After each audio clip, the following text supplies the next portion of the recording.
अतिशय दुर्दैवी आणि वेदनादायी घटना बीड जिल्ह्यातील घोडका राजूर या ठिकाणी घडली. पोलिसाचं स्वप्न उराशी बाळगून सकाळी रस्त्याने धावणाऱ्या या गावातील 5 तरुणाच्या अंगावर वाहन गेलं आणि यात 3 जणांचा जागीच मृत्यू झाला आणि 2 जण जखमी आहेत.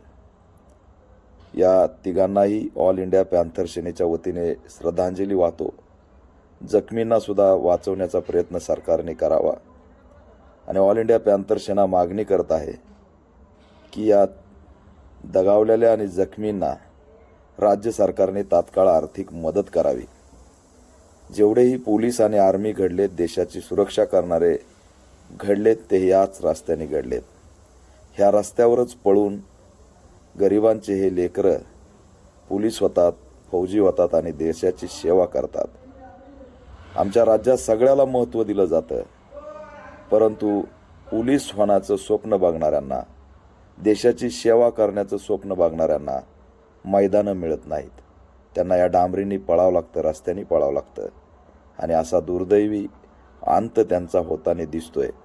यातून राज्य सरकारने बोध घेऊन गावागावात मैदानं कसे होतील आणि या पोलीस देश सेवा करण्याचं स्वप्न बाळगणाऱ्या तरुणांना सुरक्षा कशी मिळेल याचा प्रयत्न कराल अशी अपेक्षा बाळगतो.